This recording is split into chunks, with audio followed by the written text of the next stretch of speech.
Cadre d'une lecture spectacle, lecture publique que nous appelons Café Lecture. L'événement a été organisé aussi dans le cadre du projet LIT, dirigé par Marlène Bouty, qui consiste en une formation de jeunes acteurs. C'est eux qui vont faire la lecture. Et ce soir, nous allons en collaboration avec le LIT, Escale des Écritures, va vous présenter ce café lecture autour d'un texte inédit, un texte en écriture, ou en tout cas qui n'est pas encore publié. Le texte est du phare Kokoubli Galé que vous connaissez bien. Donc après la lecture, il y aura un moment de discussion, d'échange avec l'auteur. Ce moment aussi, nous le mettons sur l'événement à chaque fois qu'il y a un café lecture pour permettre à l'auteur d'avoir des avis, des retours sur son texte, le texte qu'il vient d'écouter, et en même temps pour permettre à ceux qui l'ont entendu aussi de réagir par rapport au texte, par rapport à la lecture, par rapport à la thématique. Donc pour ne pas garder la parole, je vais vous laisser écouter le texte. Et après, je vous dirai à la fin qui sont ceux qui ont mis ce texte-là, pour voir s'ils ont mis un espace aussi. Donc je vous souhaite une très bonne soirée.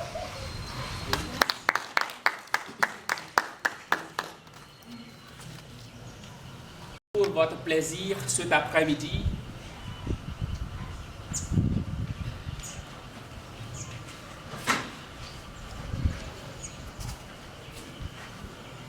Mikem Djani Dali.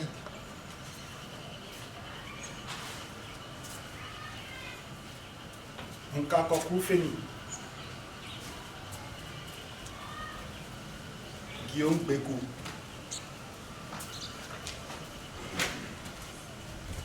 soit Roberto Pepe.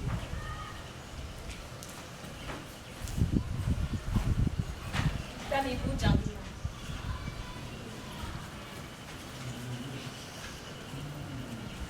Gentil Ndeli.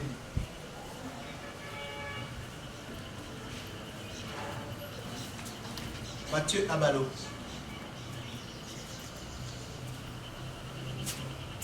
Assis Léona Élie. Meba Paul Mungo.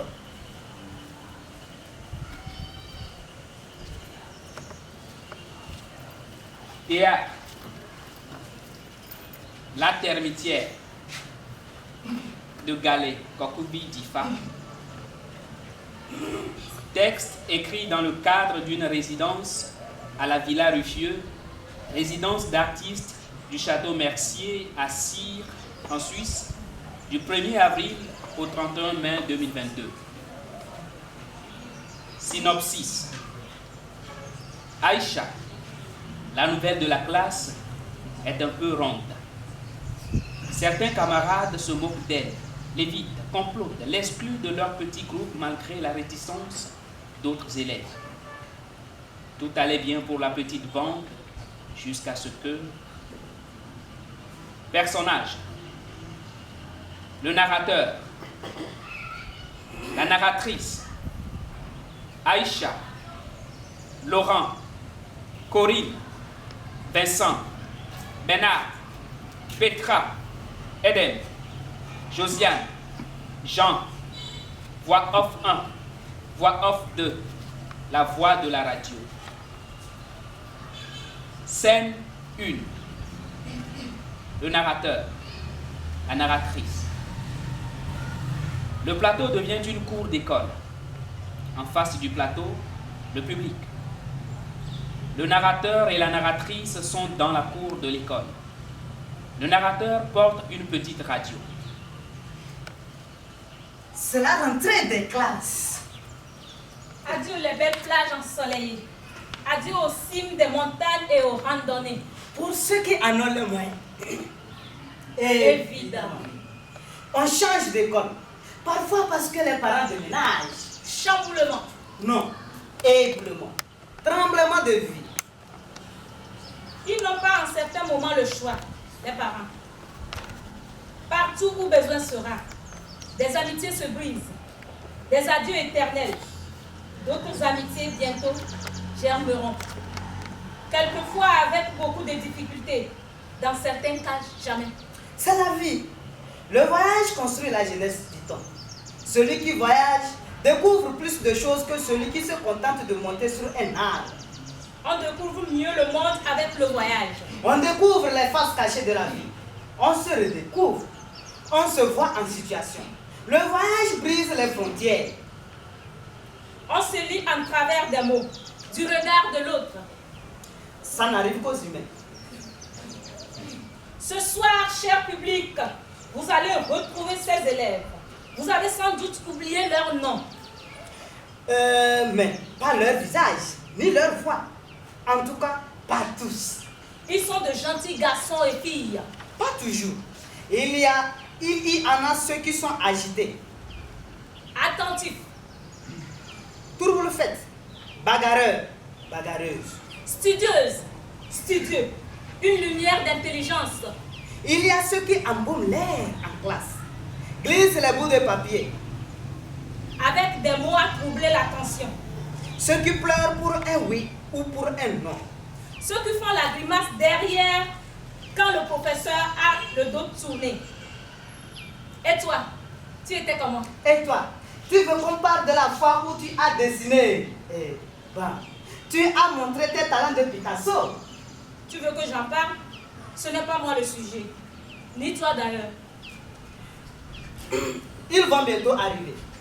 L'opportunité vous sera donnée, cher public, d'en découvrir d'autres, notamment la nouvelle, La nouvelle, ses premiers rapports avec ses camarades. ses premiers contacts. Quels seront ses premiers mots échangés avec ses camarades? Qui veut nous les dévoiler? Personne? Oui? Non? Ouh là là, je ne vous dis pas. Un rapport très tendu. Tempête et vent. Ne fais pas les oiseaux de mauvais augure. Plage et océan apaisés, avec un doigt ou une larme de soleil. On verra bien. En tout cas, l'école est belle. Tout est prêt. La peinture est refaite. La cour est fleurie. De nouveaux matériels. Une équipe comme il en faut. Les normes sont respectées. Pour une fois, ils seront très contents de se retrouver en ces lieux. Ils sont Laurent, La gentille Corinne, Josiane l'altruiste, Jean, Bernard Edem, Petra, Vincent.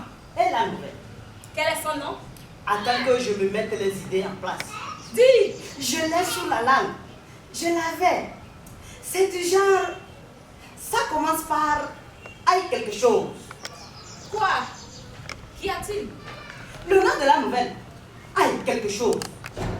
Aïe? Quelque chose? Aïe chaud.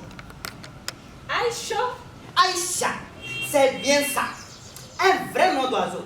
Ça sent la douleur et les coups reçus. Aïe! Jeu entre le narrateur et la narratrice. Aïe! Le narrateur feint de donner un coup à la narratrice qui feint à son tour de le recevoir et vice-versa. La narratrice prend la radio. Le narrateur la lui reprend. Aïe! Aïe! Aïe! Aïe! Aïe! Aïe! Aïe! Chaud! Chaud! Ça brûle! Chaud! Chaud! Chaud! Chaud! Chaud!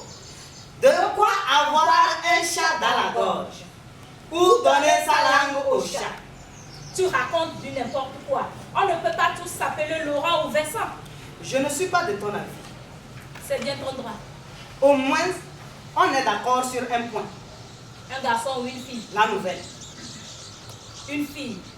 Un petit rayon de soleil. Un épais rayon de soleil, oui. Décidément, on aura tout vu. Tu n'es pas prêt au respect de l'autre. Tu peux en être sûr. Elle aura beaucoup du mal à s'intégrer. Moi, mon autre nom c'est Bedodora, qui signifie Beten en allemand, prière en français, pray en anglais, Dua etmek en turc, Ora en espagnol, Badura en yoruba. J'ai dû le balancer dans l'ascenseur de l'intégration, de l'assimilation, complètement désintégré. Partout où je passe, Je sais comment me faire adopter. Jusqu'alors, ça marche. Le narrateur voyant l'heure au poignet. Les voici. À bientôt. À bientôt. Le narrateur veut rester. La narratrice le pousse, insiste pour qu'il la suive. Il résiste un moment. Il sort. Scène 2. Laurent, Edem, Jean. Un coin de la cour d'école. Bruit. Jean et Laurent se parlent depuis un moment déjà. On n'entend pas ce qu'ils se disent. Edem tente de s'approcher d'eux, s'arrête et dresse les oreilles. Il finit par entendre l'objet de leur discussion et est bien mécontent de ce qu'il vient de comprendre. Faut qu'elle s'en aille. Oui, on ne veut pas qu'elle chez nous. Maintenant qu'on est du même avis, enfin. Maintenant que tu es dans la lumière, On fait comme d'habitude. on va bien se marier. On commence par les mots qui accrochent. Qui montrent que ce n'est pas bien méchant. Des mots qui disent du genre... Tu n'as pas le sens de l'humour. Si elle se fâchait. Belle affaire. On pourra montrer à toutes qu'elle est une fille coincée dans sa peau, qu'elle n'a pas le sens de l'humour. Cette prophète, on pourra passer à une autre étape. On la pousse à la faute. On fait craquer l'adversaire. La montrer sous un jour autre, inconnu, indésirable. Créer l'indignation, le dégoût, l'horreur chez les autres. Leur permettre de se donner bonne conscience face à ce qui pourrait arriver. C'est un jeu dangereux, il faut le reconnaître. C'est le monde. Que peut-on y faire? Pousser l'autre à la faute, cela crée La boulette, l'écart, on est déçu. On se sent victime de ces méfaits. ce qu'elle devrait éviter si elle veut qu'on pense qu'elle Elle n'est pas ce qu'elle prétend être. C'est cela et pas autre chose. On nous remerciera pour cela. La déception des gens. Réussir à créer des tensions pour ensuite réagir. Des réactions que tout le monde trouve alors légitimes. Bienvenue. Le pompier pyromane. Apporté à bout de bras jusqu'à la lumière. Toute une architecture ton plan. Il en faut. Vous gardez la beauté de nos cours de l'école, vous gardez la beauté de nos cours d'école et de nos villes. On saura tricoter ensuite. Pousser l'autre à la faute pour ensuite reprendre le contrôle.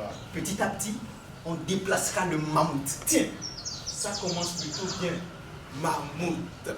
On a l'habitude. D'ailleurs, j'ai lu un livre qui en parle. Faut qu'elle se rende compte qu'on ne peut pas.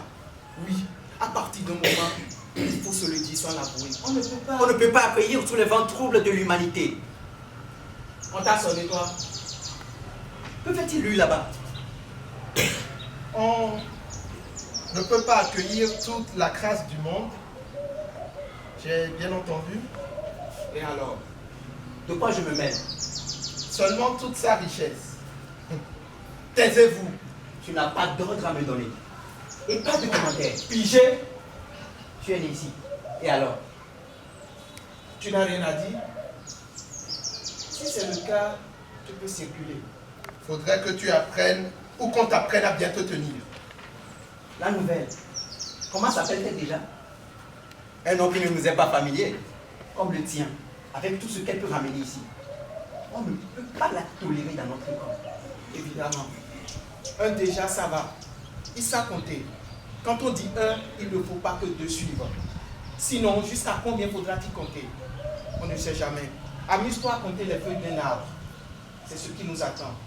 La nouvelle, Surtout qu'elle déjà ne parle pas bien notre langue. elle baragouine, roule les airs. Elle zozote. Et ce tassant fort comme Elle tripatouille les règles de grammaire, de conjugaison d'orthographe. et de prononciation. Ce n'est pas une raison. Et de quoi parlez-vous au juste? C'est comme une couleur. Elle se remarque tout de suite. Comme une dissonance, une perturbation, une ombre dans le décor. Ce n'est pas une raison.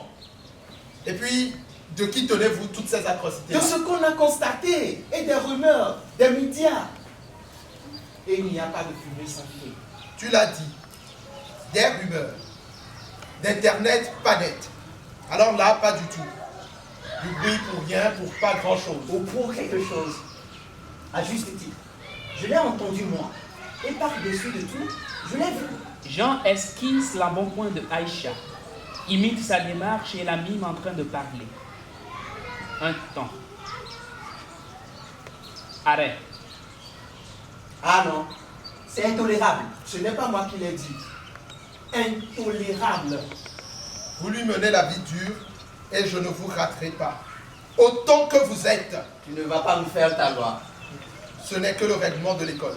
Il y a notre règlement à nous. Ne l'oublie pas. Nous sommes les intrépides, de vrais shérifs pour de vrais. Je vais, moi aussi, avoir mon règlement si vous ne la laissez pas tranquille. Et puis après tout quoi? Rien. C'est bien le monde à l'envers. Toi, Jean, en grammaire, en conjugaison, en orthographe, mais je rêve. Mais un peu de décence. Hein? Et la grammaire, et la conjugaison, et l'orthographe ne savent plus quoi penser. On a toujours fait la même salle de classe et tu as toujours fait se tordre cette langue de douleur quand tu l'écris. Un grand vent souffle, arrache les arbres, les maisons, les ponts. La ville est édentée quand tu dois écrire une phrase. Les verbes ont la diarrhée par faute d'accord. Les grelottements de tes phrases sont visibles à vue d'œil. Le maître, à force de te lire, a souvent le vertige. Le vertige, tu imagines? Pour lui, c'est ou le vertige, ou il devient rouge de couleur. Rouge poivre. Alors, veuillez, monsieur les aventureux intrépides, à laisser la nouvelle tranquille où nous mettrons, vous deux et moi, la jambe dans le même pantalon. Oh, doucement toi. Une fille, une moins que rien, n'a pas sa place ici. Tu peux difficilement écrire droit sur la ligne de ton cahier. Certaines lettres pointent au pôle nord, d'autres au pôle sud, d'autres encore sont couchées sur l'équateur.